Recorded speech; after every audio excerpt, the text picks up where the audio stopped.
ऐसे समय में जब पृथ्वी पाप और अनैतिकता से हद से ज्यादा बोझिल हो जाती है, ऐसा कहा जाता है कि भगवान अवतार लेकर धरती पर अवतरित होते हैं। भगवान विष्णु अपने विभिन्न अवतारों में विशिष्ट उद्देश्यों के लिए समय समय पर पृथ्वी पर पधारे हैं। उनमें से एक प्रमुख अवतार भगवान कृष्ण का है। रानी देवकी और राजा वासुदेव की 8वीं संतान के रूप में जन्मे कृष्ण ने अपना बचपन गोकुल में माता यशोदा की देखरेख में बिताया। राजा कंस के अत्याचार से बचाने के लिए भगवान कृष्ण को उनके जन्म के कुछ समय बाद ही उनके पालक माता पिता नंद बाबा और यशोदा को सौंप दिया गया था।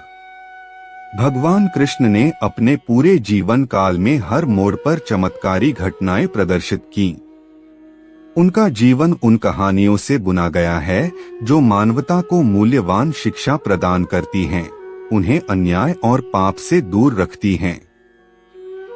हर साल भक्त उनके जन्म को एक भव्य उत्सव के रूप में मनाते हैं। इस साल कृष्ण जन्माष्टमी का त्योहार 7 सितंबर को मनाया जाने वाला है। इस मौके पर आइए कृष्ण जन्माष्टमी के इतिहास और इसके महत्व के बारे में विस्तार से जानते हैं। कृष्ण जन्माष्टमी का इतिहास। भारत में कृष्ण जन्माष्टमी का त्योहार बड़े ही हर्षोल्लास और भक्तिभाव से मनाया जाता है। हिंदू पौराणिक कथाओं के अनुसार राजा कंस के अत्याचार को समाप्त करने और पृथ्वी को उसके आतंक से मुक्त करने के लिए श्री कृष्ण का जन्म भाद्रपद मास में कृष्ण पक्ष की अष्टमी तिथि को रोहिणी नक्षत्र में रात 12 बजे हुआ था। इसी कथा के अनुसार हर वर्ष भाद्रपद के कृष्ण पक्ष की अष्टमी तिथि को कृष्ण जन्माष्टमी मनाई जाती है। कृष्ण जन्माष्टमी का महत्व। प्राचीन ग्रंथों के अनुसार भगवान श्री कृष्ण भगवान विष्णु के अवतारों में से एक हैं। उनका आशीर्वाद और कृपा पाने के लिए भक्त इस दिन उपवास रखते हैं और विस्तृत पूजा और अनुष्ठान करते हैं। भगवान कृष्ण, जिन्हें बाल गोपाल भी कहा जाता है, का जन्म आधी रात के दौरान हुआ था। इसलिए भक्त शिशु कृष्ण की मूर्ति को पालने में रखकर और आधी रात को अनुष्ठान करके उनके जन्म की पुनरावृत्ति करते हैं। वे भगवान को स्नान कराते हैं, उन्हें सुंदर पोशाक पहनाते हैं, फूल चढ़ाते हैं और दीपक जलाते हैं। कृष्ण को मक्खन और दही बहुत पसंद है, इसलिए उन्हें इन वस्तुओं का विशेष प्रसाद चढ़ाया जाता है और फिर प्रसाद के रूप में भक्तों के बीच वितरित किया जाता है। दही हांडी का उत्सव, दही का बर्तन।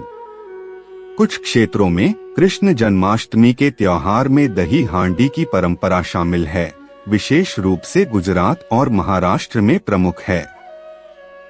दही हांडी के पीछे का इतिहास काफी दिलचस्प है। बचपन में कृष्ण शरारती थे और उन्हें मक्खन और दही बहुत पसंद था। वह और उनके दोस्त गांव भर के घरों से मक्खन चुराते थे।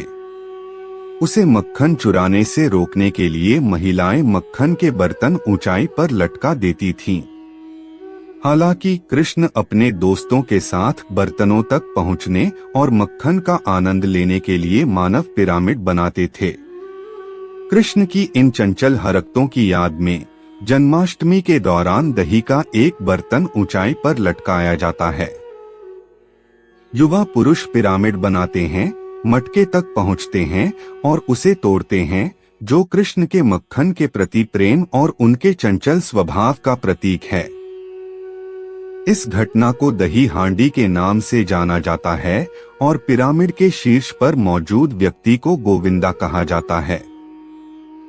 दिलचस्प कहानियों और अनुष्ठानों को शामिल करके कृष्ण जन्माष्टमी भक्ति, उत्सव और भगवान कृष्ण की शिक्षाओं के सार को दर्शाती है, जिससे यह त्योहार भारत में एक पोषित और विविध सांस्कृतिक कार्यक्रम बन जाता है।